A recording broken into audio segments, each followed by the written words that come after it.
आता बातमी आपल्या राज्यातनं आहे। सध्या दूध भेसळीचा मुद्दा चांगलाच गाजतोय। अन्न आणि औषध प्रशासनानं एफडीएनं मोठं भेसळ रॅकेट उघडकीस आणलं आणि त्यानंतर दूध सुरक्षिततेबाबत अनेक प्रश्न सध्या उपस्थित होत आहेत।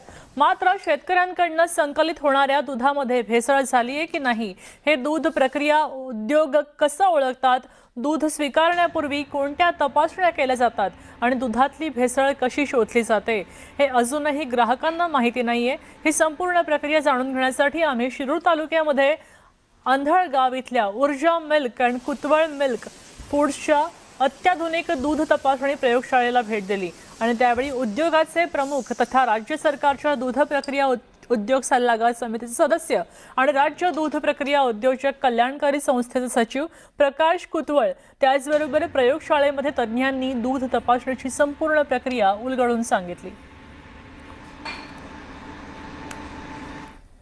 कुतवळ फूड्स मध्ये रोजचं संकलित होतं आणि या 50,000 लिटर दुधावरती या ठिकाणी रोज प्रक्रिया केली जाते।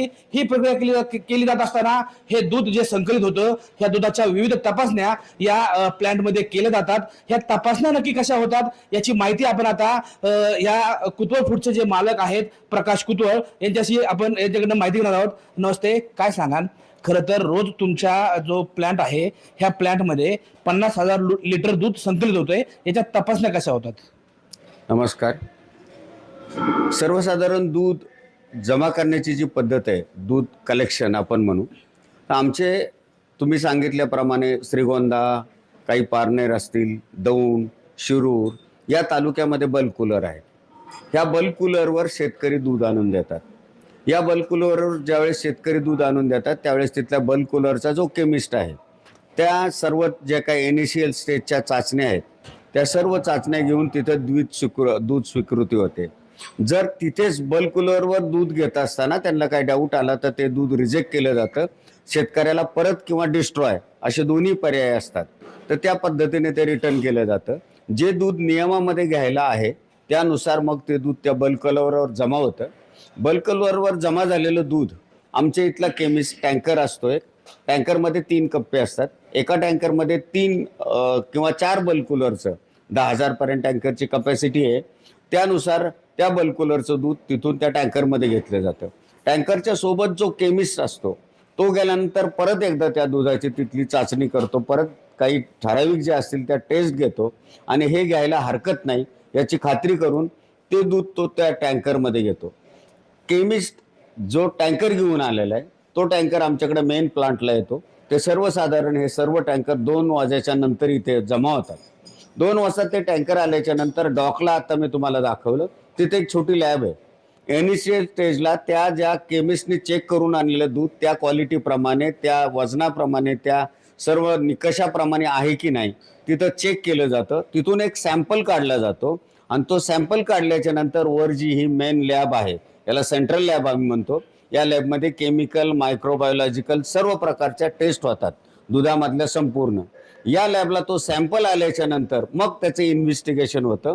पूर्ण इन्व्हेस्टिगेशन झाल्याच्या नंतर तो पॅकिंगला किंवा प्रॉडक्टला वापरण्यास योग्य दूध असल्याचा इथून ज्यावेळेस हे लोक खाली रिपोर्ट देतील त्याच्यानंतर ते दूध मग आम्ही वापरायला घेतो। ते दूध आम्ही वेगवेगळे टँकर जे वर हे आहेत टँक आहेत त्या टँकमध्ये थंड करून टाकतो आणि गरजेनुसार मग त्या क्वालिटीनुसार आम्ही ते वापरायला घेतो।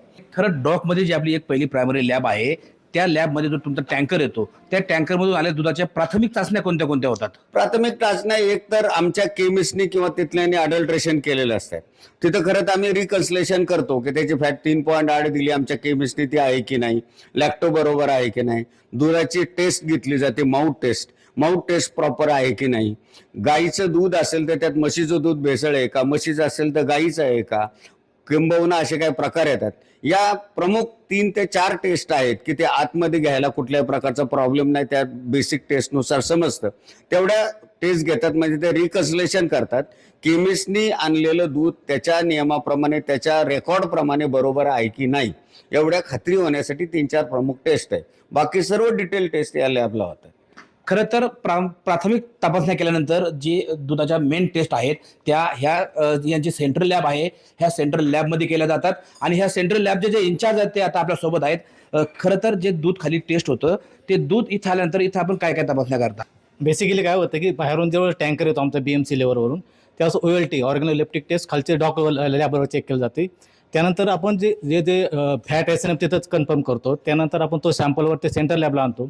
सेंटर लॅबला काय होतं बेसिकली जे ॲडल्ट्रेशन आहे दुधामध्ये जे न्यूट्रलायझर आहे, सॉल्ट आहे, शुगर आहे, सोडा आहे किंवा ग्लुकोज, माल्टोज, डेक्स्ट्रोज ह्या टेस्ट अडल्ट्रेशन त्यात जर टेस्ट चेक केल्यानंतर त्या टेस्ट एकदा एकदा आपण ते ॲडिटेशन टेस्ट जे आहे ते दाखवतो का आम्हाला? अडल्ट्रेशन टेस्टमध्ये आता बघा हे NDDBचं किट आहे. ह्याच्यामध्ये आपण काय करतो की या सगळ्या टेस्ट त्याच्यामध्ये लिहिलेल्या आहेत. एक सरासरी 9 टेस्ट आहे ह्या 9 टेस्टमध्ये युरिया, अमोनिया, न्यूट्रलायझर, स्टार्च, शुगर या सगळ्या टेस्ट आहेत. ह्या टेस्ट केल्यानंतर हे जे काही कॉम्बिनेशननुसार जर पॉझिटिव्ह आलं तर पॉझिटिव्ह असेल तर आपण ते दूध डायरेक्ट रिजेक्ट करून टाकतो किंवा डिस्कार्ड करून टाकतो त्याच्यामध्ये. आणि आता हे न्यूट्रलायझर टेस्ट आहे बघा. आता हे निगेटिव्ह टेस्ट आहे. ह्याच्यामध्ये जर पॉझिटिव्ह असेल तर पिंक कलर आला असता. आता आपल्या जिकडे 20-25 एक आमचा टँकर आहे BMC लेवलवरून आलेला त्याची ही आपण न्यूट्रलायझर टेस्ट केलेली आहे. अशा सगळ्या टेस्ट करतो आपण. त्यानंतर जर पॉझिटिव्ह असेल तर तो रिजेक्ट करतो, निगेटिव्ह असेल तर ॲक्सेप्ट करतो. त्याचबरोबर आपण जे बाहेरून दूध येतं त्याचं अँटीबायोटिक आणि मेलामाइन, आफ्लाटॉक्सिन हे पण टेस्ट करतो. त्याच्यामध्ये पण पॉझिटिव्ह. आता काय होतं आम्हाला दह्याला दूध घेताना निगेटिव्ह अँटीबायोटिक लागतं. ते जर त्याच्यामध्ये आपण काय होतो BST, बीटा सल्फानेट टेट्रा ह्या 3 अँटीबायोटिक करतो. त्या कशाने करतो आपण त्या टेस्ट कशा? काय होतं की अँटीबायोटिक जर पॉझिटिव्ह असेल तर जे बॅक्टेरिया आहेत लॅक्टोबॅसिलस जे बॅक्टेरिया आहेत ते ग्रो होत नाहीत. त्यामुळे दही पातळ लागणं, दही न लागणं किंवा उशिरा लागणं हा प्रकार घडतो. त्यामुळे आपण सक्तीच आमच्याकडे खाली पण BMC लेवलला आम्ही सेपरेट अँटीबायोटिक निगेटिव्ह दूध हे सॅग्रेगेट करतो, सेपरेट करतो. पॉझिटिव्ह असेल तर तो वेगळा विषय. फक्त दह्यासाठी आपलं निगेटिव्ह दूध घेतो. पॉझिटिव्ह असेल तर आपण ते घेतच नाही. इथं अजून कोणत्या कोणत्या टेस्ट होतात, कोणती कोणती उपकरणं आहे, जर आम्हाला थोडी उपकरणांची माहिती द्या आणि ते उपकरणं कोणत्या कोणत्या टेस्ट करतात ती माहिती द्या आम्हाला. आपल्याकडे आता न्यूट्रलायझर टेस्ट आपण बघितलं, अडल्ट्रेशन टेस्ट बघितल्या या सगळ्या. त्यानंतर आपण काय करतो रेमी सेंट्रिफ्यूज जे काय रेमी सेंट्रिफ्यूज आहे तुपातले भेसळ करण्यासाठी आपण काय करतो की दूध आहे दुधातलं क्रीम काढल्यानंतर त्याला आपण तापवतो. त्याच्यामध्ये आपण RM वगैरे व्हॅल्यू चेक करतो. तुपातले RM व्हॅल्यू चेक करतो. त्याच्यावरून आपल्याला कळतं की तुपामध्ये काही वनस्पती ऑइल वगैरे टाकलेलं आहे का, ते भेसळ आहे का. ते इन्स्ट्रुमेंट कोणतं आहे ते? हे रेमी सेंट्रिफ्यूज आहे. हे रेमी सेंट्रिफ्यूजमध्ये आपण एक 1200 RPMला आपण फिरवतो 15 मिनिट. त्यानंतर जे काही क्रीम लेअर येतो तो आपण त्याचं तूप बनवतो. तूप बनवल्यानंतर त्याचं RM आणि FFA चेक करतो. त्याच्यावरून आपल्याला भेसळ दुधातली भेसळ करते. सचिन तोडकर, न्यूज 18 मराठी, शिरूर, पुणे.